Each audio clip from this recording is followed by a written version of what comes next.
One August night, a group of employees at a movie theater were getting ready for an employee screening after closing. Two of the employees, with poor taste, wanted to see the movie Trap, even though various other staff members, including the ever-handsome, ever-brilliant Ghost Toast, told them that the film looked bad. However, at the adamant behest of the two staff members, the entire group eventually gave in and started the feature. What followed was 100 minutes of awkward dialogue, drawn-out musical numbers, bad writing, and poor pacing that was only occasionally broken up by a competent or even gripping scene. At the end of the dreary film, the general consensus was as you would expect. A resounding, "I told you so," but to the shock of every other employee, the two Vipers still insisted that Trap was actually a good movie, and that everyone else was objectively wrong. For days, Ghost Toast tried to get them to admit the truth, and almost right away, one of the employees conceded that it was merely a joke, and that she too thought the film was bad. However, no matter what argument was brought against his position, one employee, Mr. M, as we shall refer to him, refused to admit what was plainly obvious to everyone else, even going as far as to throw slanderous accusations at Ghost Toast, claiming that he was a false shepherd leading the sheep astray. In the back of his mind, Ghost Toast contemplated, was it really worth making a review on a random M. Night Shyamalan film that would be completely irrelevant by the time he posted the video? Was it really worth it to make a review almost solely out of spite, to simply prove a point? Well, ladies and gentlemen of the jury, that brings us to the subject of tonight's video. Tonight, I, Ghost Toast, shall show you all undeniable evidence that Trap is indeed a bad film, and that it is, in fact, Mr. M, who is the liar and the false shepherd. Now, without any further interruption, let us begin. The movie opens with a dad, Cooper, taking his daughter Riley out to a concert for her favorite musician, Lady Raven. We just started and I already have to stop and say that about 50% of the reason this movie exists is just to promote M. Night Shyamalan's daughter's music. That's not speculation, by the way. That is a certified fact. The opening credits feature one of her songs. The first shot opens on Salika Shyamalan's face on a t-shirt while her music is playing on the radio. Within the first 3 minutes, everyone is screaming and cheering for Lady Raven as she exits the bus, and there are just legitimately sequences in the film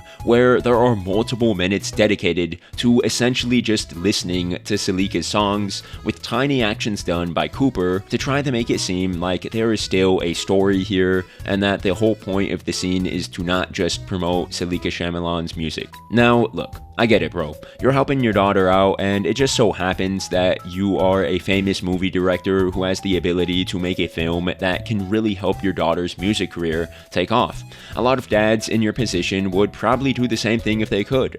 But let me just quote the G, Abraham Lincoln here, who was quoting the realist G, Jesus, when he said this: "A house divided against itself cannot stand." If you're making a movie that is half focused on telling a good, compelling story, and half focused on just promoting your daughter's music, then those conflicting interests are going to sabotage each other. Much needed screen time that could have gone to fleshing out characters or properly setting up elements of the story instead get wasted because we have to sit through multiple music performances that have little or nothing to do with the actual plot. It's just utterly poor time management. The film has two conflicting objectives, and because of that, it has divided interests and is so busy trying to multitask at showing off Salika's music while at the same time trying to tell a gripping thriller story that it ends up just not doing either of the two very effectively, in my opinion, especially the story part. Now that we've addressed the elephant in the room, we can put it back in the corner and occasionally just laugh at it every once in a while when the occasion calls for it. Back to the film, as Cooper takes his daughter to the concert, we get some very on-the-nose, painfully obvious dialogue. Go, go, go, Dad! We're not gonna break any laws, Riley. Get there when you want to get there. Trust me. Oh wow, guys, I wonder if this dude has broken any laws and betrayed the trust of his daughter. Come on, Shyamalan, what is this Attack of the Clones-esque dialogue? I don't like sand.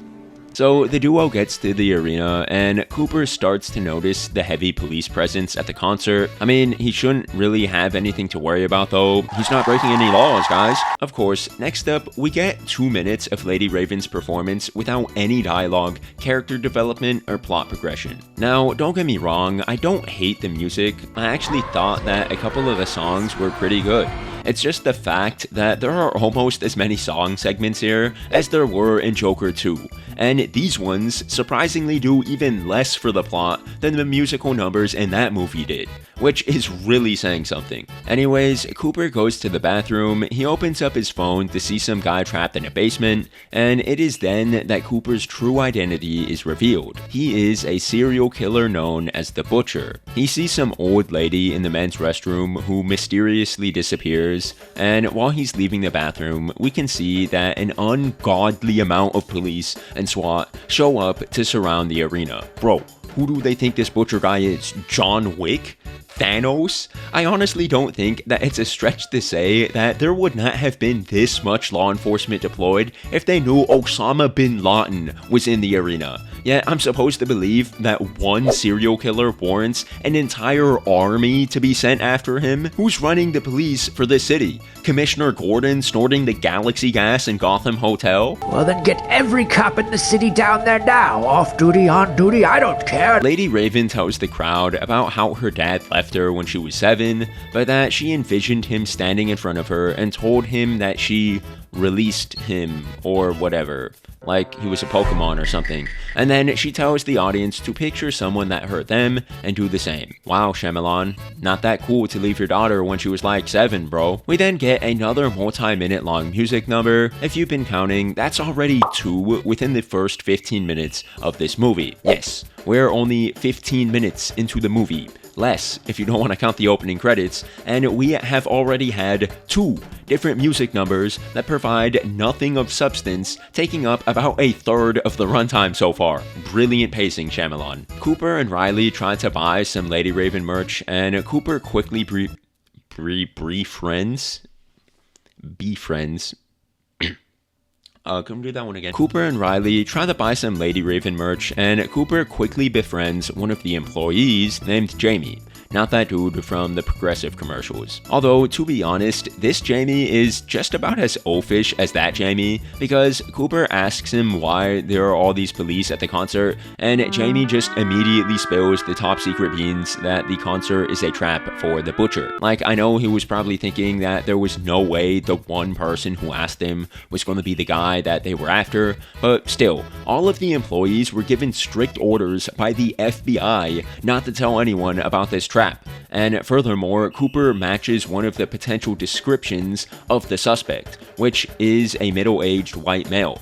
So, like, why would Jamie tell him this? Imagine being the FBI and sending 10,000 troops to set up this perfect trap, and then one loudmouth employee blows the whole thing. Anyways, after learning about this, Cooper, who is supposed to be this ultra-smart, super rational, under pressure serial killer, proceeds to be the most suspicious, dumb person ever by doing really weird things like trying to tell Riley that they should just go outside for no reason and then come back in, and doesn't give her any explanation for why he wants to do that. And then when he realizes that they can't leave, says that they should stop messing around and get back to their seats. Bruh, you were the one who dragged your daughter all the way out here. What are you talking about, saying that you should both stop messing around? Can you guess what happens next? If you said another over a minute long, substanceless musical number, then you got it right. I swear, bro, Shyamalan is starting to waste more time with meaningless musical sequences than Zack Snyder does with slow motion shots in both the Rebel Moon movies combined. And as if he wasn't acting weird enough,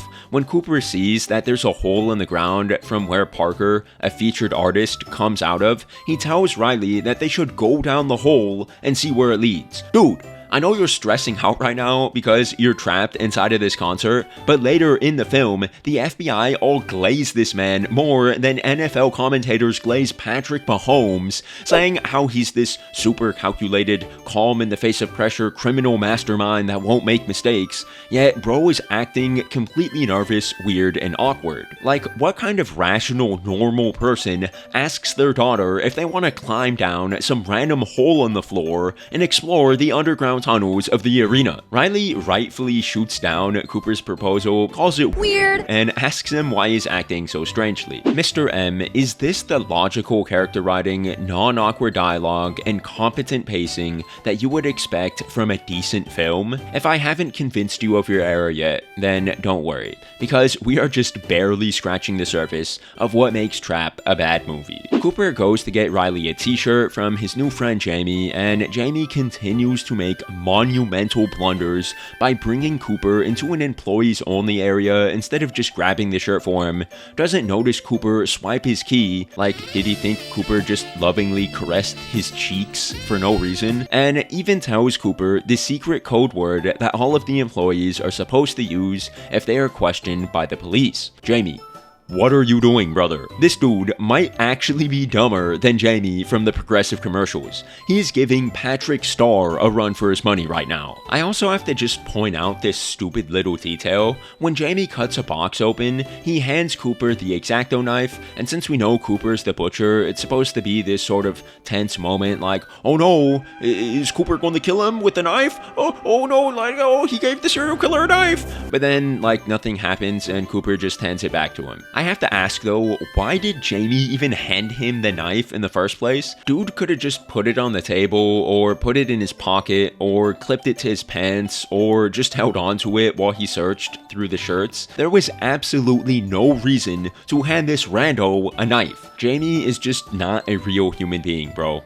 No real person in real life does all of this dumb stuff. I refuse to believe it. Is this the quality writing you look for in a movie, Mr. M? A super smart serial killer guy who can only get things done through luck and the most idiotic, plot-convenient character ever written? So using Jamie's card, Cooper enters another employees-only area, and this time it is filled with SWAT members. I will personally take the team member who brings this freak down out to dinner.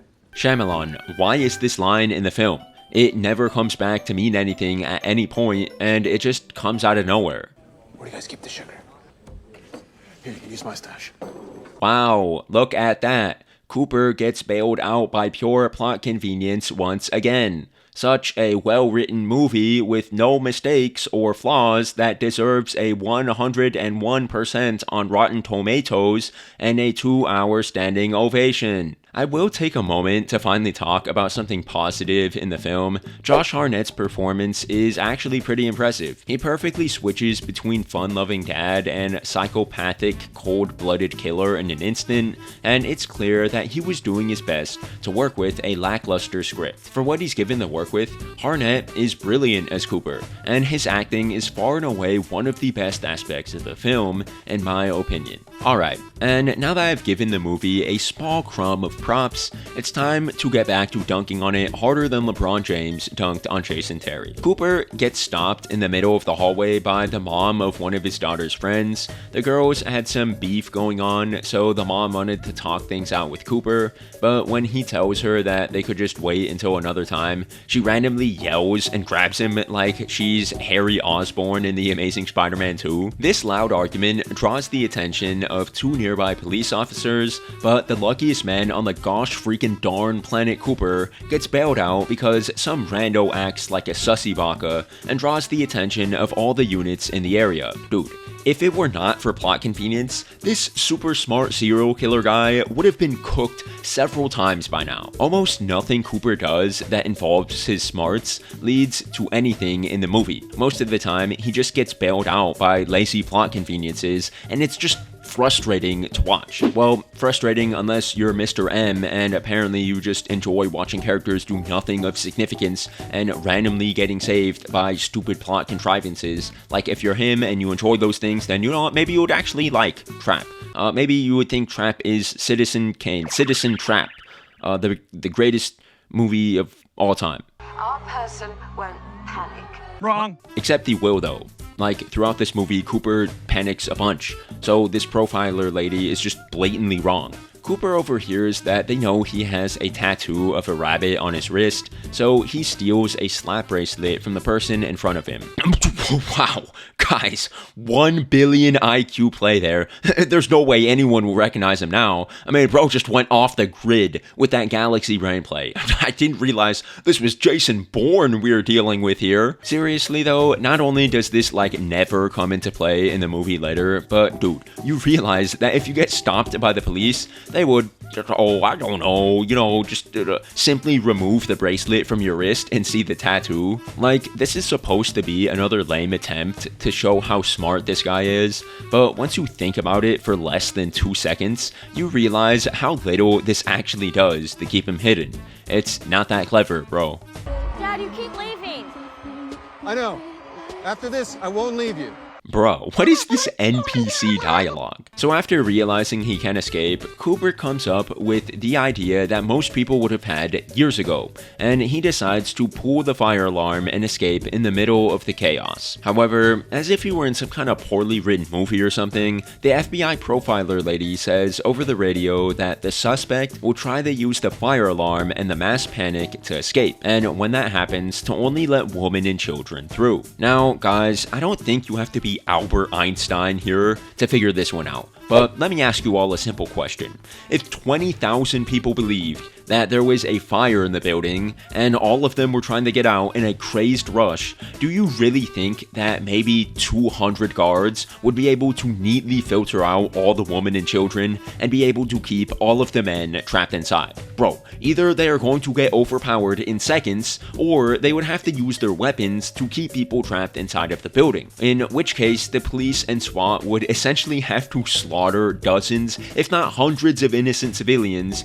and have the fattest controversy of all time on their hands. There is no possible way the guards would be able to properly implement this plan. It is actually physically impossible for them to do this. And because Cooper is really smart and knows that there's no way they will be able to stop that many people from exiting the arena, he ignores the lady's warning and pulls the fire alarm anyways, disappearing through the crowd and escaping the arena. After that, the credits play another song from Selika, and M. Night Shyamalan wins the Best Picture Oscar for his masterpiece Trap, and the reception for his movie is so good that he becomes president of the United States and lives forever. The end.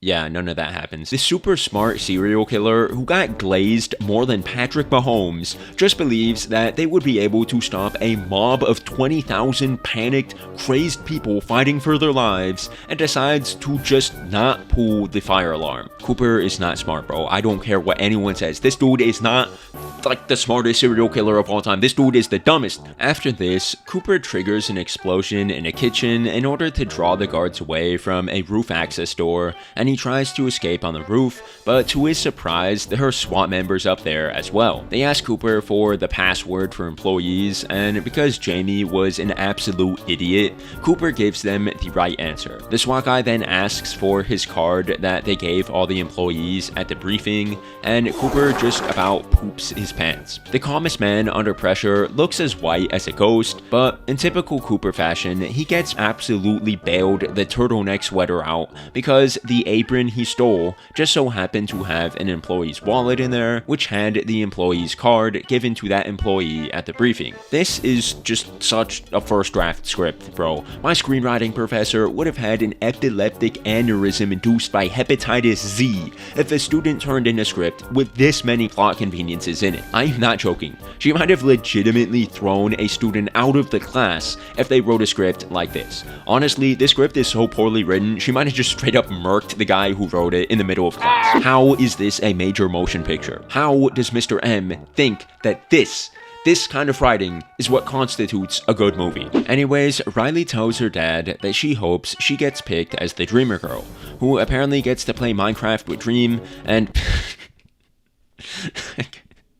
okay. Anyways, Riley tells her dad that she hopes she gets picked as the Dreamer Girl, who apparently gets to perform on stage with Lady Raven and go backstage. So once Cooper hears about the backstage part, he finds M. Night Shyamalan himself in the crowd and tells him that his movie sucks.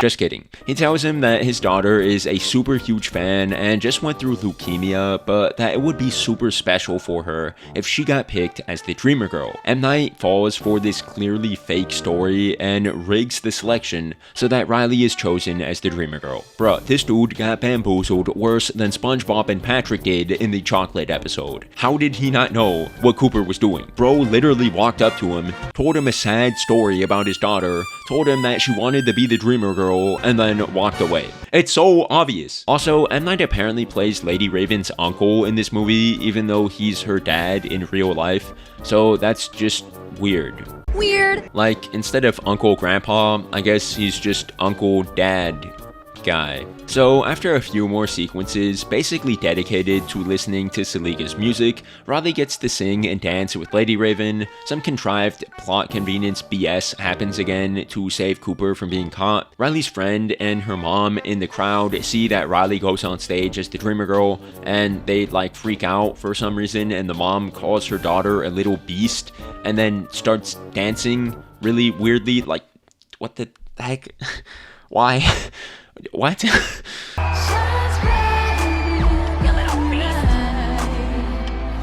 And Riley and Cooper end up backstage at the end of the show. Gosh, Dad, there's so much stuff in here. Oh my gosh, Dad, there's so much in here. Dude, the NPC dialogue in this movie is just infuriating. To Cooper's dismay, the backstage exit is also guarded by a bunch of SWAT officers, so he has to quickly pivot to Plan Z. He takes Lady Raven aside and shows her the guy he has trapped in the basement and says that he will kill him by filling the room with carbon monoxide if Lady Raven doesn't get them past security and into her limo so he can escape. I will admit, Josh Hartnett's acting in this scene is amazing. He slips in and out of his multiple personalities extremely well, and because of that, the whole scene is filled with tension, so props to the movie here for one good scene. And because he can kill the dude with a button on his phone, Lady Raven agrees to help him, but instead of dropping them off at their car, she offers to join Riley for dinner at her house. Bro, when I first watched this movie, I legit thought that it was almost over at this point because the first half dragged on for so long with all the drawn out music numbers and the dog awful dialogue,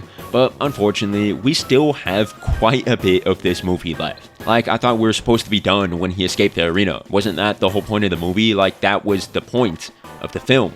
Escape the inescapable trap. Why are we still filming, bro? Shyamalan, call cut. The movie's over.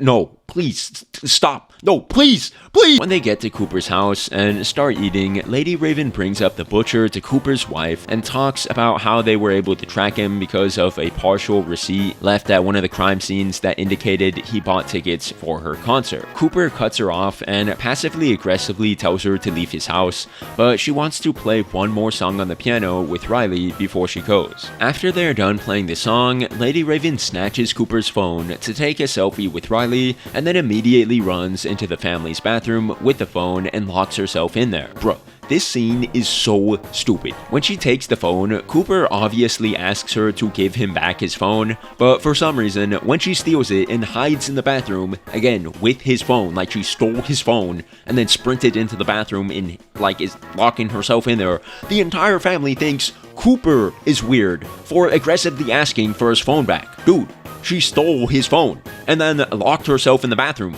How is that not weird? Why does no one even mention the fact that she stole his phone? They all just ask Cooper why he's acting weird and tell him to calm down. Give me my phone. Maybe because this lady just stole his phone and ran away from him. How is nobody thinking that this is weird? Cooper's initial reaction isn't even crazy or anything. Why are they asking why he's upset? It's so obvious. Mr. M, it's stupid writing like this that makes me hate this movie. Normal people don't act like this. How can you possibly think this is good writing? Raven asks the guy what he remembered when he was kidnapped, and he says he remembered seeing a partially destroyed lion statue, as well as the blue door of the house he is in. So Raven hops on IG Live and asks her followers if anyone knows where that house is. One of the fans actually does somehow, and Raven tells her to go there and help the man who is trapped in the basement. Wow. Looks like the insanely idiotic plot convenience is working against Cooper now. After this, Lady Raven tells Cooper's family that he is the butcher, and following this, we can only hear sounds of what is happening outside the room, which does help to build up the suspense. Cooper finally opens the door, but when he gets his phone back, Spencer is already gone. What the heck? Did Barry Allen rescue this man? It took less than 2 minutes from the time the girl in the live chat responded to the time that Cooper checked his phone. And somehow, in that amount of time, the girl told her uncle that some celebrity on Instagram told her that this random dude was trapped in a nearby house, convinced him that this was actually real, then they ran to this house, broke down the door, entered the basement, freed this dude from his chains and metal bonds, and all booked it out of the house in under 2 minutes. Under 2 minutes. That is straight cap, bro. Convincing someone that this whole situation was actually happening alone would take longer than 2 minutes. This movie is so dumb. Cooper takes Lady Raven as a hostage, and it is implied that he killed his own family as they are nowhere to be found. When they enter the car, Raven starts pretending to be Cooper's mom because the profiler lady told her that he had mommy issues, but it doesn't work and just comes across as really cringe. You're gonna sit in your seat. You're gonna be punished. There's a way to be a good boy, Cooper. What? Anywho, when the garage door opens, Cooper's family is blocking the entrance, and we find out through awkwardly phrased dialogue that Cooper had locked them in Riley's room, but that there was a tree near the window that they could have climbed down. I locked them in Riley's room. There's a window in a nearby tree. Never looked at this place through that lens. Bruh, this is the most unrealistic, on-the-nose, stupid, frustrating first draft script poo-poo, garbage, moronic, dumb dialogue ever. Cooper isn't willing to run his family over, so he just freezes up and Lady Raven escapes and the SWAT show up and finally get Cooper. So the movie finally comes to an end, and oh my goodness, Squidward, is this movie stupid. Ladies and gentlemen of the jury, I think I have more than sufficiently proven my point, and I rest my case that Trap is a terrible movie that deserves to be ridiculed. Well, Mr. M, anything more to say? Like you could possibly... What? What are you talking about? No, there's not. The police caught Cooper. The movie's over. It should have been way over back at the arena, but there's no way Cooper can escape this time. They had the house completely surrounded and he basically gave himself up. The movie is over. What? Wait, no. How can that be? Why would he escape? Why? How did this happen? Why? So, yeah, big surprise. Cooper randomly had a magical underground tunnel in a closet that led to the neighbor's backyard, then somehow found a single SWAT member who was just randomly by himself for some reason, knocked him out somehow, took off all his clothes and changed into the SWAT uniform, then made it around the SWAT perimeter without being detected, convinced Lady Raven's driver to scram, and then took the limo and kidnapped Lady Raven anyways. Bro, there is so much wrong and stupid with this that I don't even, want to get into it this time. You know what, Mr. M? I won't even waste my breath talking about how dumb and meaningless that twist is. It's not worth my time. So we are just basically back to where we were before all that foolishness happened, with Cooper kidnapping Lady Raven. He handcuffs her to the rail of the limo and starts driving to another one of his safe houses. While stuck in traffic, Lady Raven is able to wiggle around enough to lower the window to her limo and asks for help from some nearby pedestrians. A huge crowd instantly floods around the car and Cooper is now stuck once again. Raven is able to pull herself free and runs out of the limo, and Cooper is now stuck in the middle of this massive crowd who can all clearly see that he is the one who is kidnapping Lady Raven. The SWAT show up almost instantly and shoot the tires of the car and give Cooper one last chance to come out with his hands up, or they will shoot him on sight. Cooper doesn't react and the SWAT team shoots him in the head, finally ending this stupid nightmare of a movie. All of these dumb shenanigans for nothing, bro. Why did they even have Cooper escape the house if he was just going to immediately get caught again 3 minutes later? That doesn't even make any sense. It's just so stupid. It literally just wastes our time. You know what? I don't even care. I'm done with it, bro. Anyways, that was the movie Trap, a movie with a decent concept, but terrible execution, dumb writing, awful dialogue, and too many fake, stupid endings. If you like this video, then be sure to leave a like and subscribe. I've got tons of other really funny movie reviews that you would probably enjoy, so consider giving one of those a watch. I've been Ghost Host. I'll catch you all on the next one. Have a great day. Huh? Bro, get out of here. The video's over. Dude, what are you talking about? How would Cooper have been able to escape? We saw his outline in the car and saw him get shot in the head. What do you mean he slipped into the crowd? How would that even be possible? Not only would he have to be the fastest changer of clothes in the entire human species, but even if he did somehow manage to change his clothes and arrange random items to sort of look like an outline with a SWAT helmet on top of it in a matter of seconds, how would he have been able to just jump into the crowd unnoticed? People were swarming around his vehicle, and everyone would have been able to clearly identify him as being the driver and point out to authorities that this man, who clearly exited the car, is the one they should be after. Dude, no one would be dumb enough to even try to write something that stupid as another twist. It literally doesn't make any logical sense how that could even possibly happen. Not even the Fast and Furious franchise would come up with some contrived BS like this. There is no way that actually happened. That actually happened. M. Night bleeping Shyamalan. What in the actual barnacle, brother? How did Cooper just... You know what? You know what? It's not worth it. It's not worth it again. So yeah, would you look at that? Another freaking fake ending. After literally disappearing, Cooper shows back up at his house and confronts his wife, who admits that she was the one who planted the receipt that got him caught. Cooper takes off his shirt for some reason because his wife told him that one of the ways she found out he was the butcher was the smell of cleaning chemicals on his shirt. But, why does that mean he has to take off his shirt now?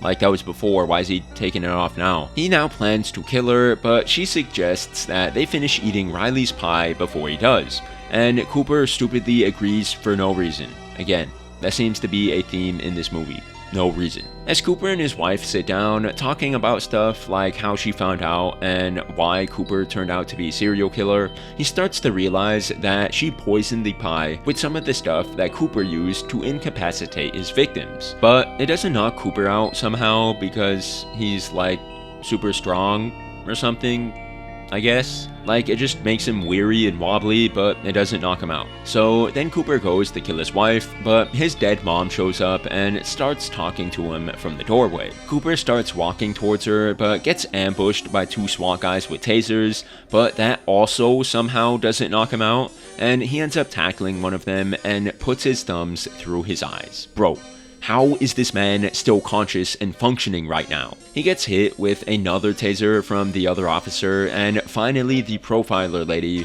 who was pretending to be his mom, hits him with a fourth taser, and that finally takes him down. Ladies and gentlemen, we got him. Before we move on, I just really quickly have to say that this scene is filled with the most unnatural, awkward, clunky dialogue ever known to mankind, just so that they can explain why Cooper is this way and explain how his wife set him up. You know that dumb thing some movies will try to do where they think the audience needs explanations for everything, so they'll just have a massive unnecessary exposition dump so the audience understands exactly how things happen and why things happen and all of that jazz. Yeah, this movie does that, but in the most awkward, frustrating way possible. I'm not joking when I say this, but it is literally almost 10 minutes from the time Cooper shows up in the house to the time that the profiler lady shows up to stop him. That is 10 minutes of Cooper and his wife regurgitating the most cringy, overbearing dialogue just so M. Night Shyamalan can explain how Cooper's mind works and how we got to this point in his life and how his wife found out that he was the butcher. Bro, some things just don't need to be explained, my guy. The movie would have been perfectly fine if we didn't know exactly how Cooper's wife set him up or all the inner machinations of Cooper's mind. This scene reminds me of the unnecessary exploration of Norman Bates' psyche in Psycho at the end of that movie, but even that scene was only like 6 minutes long, and this one is almost 2 times that amount. But finally, no more fake endings. The police bring Cooper's kids back while he is still there for some reason. Like, maybe you want to wait till the serial killer dad is off the premises before bringing his kids back to the house. He fixes a bike because of his OCD, and he gets thrown in the back of the armored truck and taken away. It's about gosh darn time. Trap is a movie that had some decent potential. I actually liked the concept of the killer escaping the arena and all, but outside of a strong performance by Josh Hartnett and a few tense scenes, this movie just devolves into a poorly written thriller with terrible dialogue that was essentially made to just boost the director's daughter's music career. And if that's half of the motivation for your movie, then honestly, you probably shouldn't expect anything great to come out of it. Mr. M, I think I have sufficiently dismantled your position. Don't ever tell me this movie is good again, and I know you're just lying about it to make me feel mad, so yeah, please stop. Anyways, if you enjoyed this video, leave a like and subscribe. Check out some of my other movie reviews, because I think they're pretty funny and I think you would enjoy them, and I'll catch you all on the next one. Have a great day. Wait, no more fake endings! No more!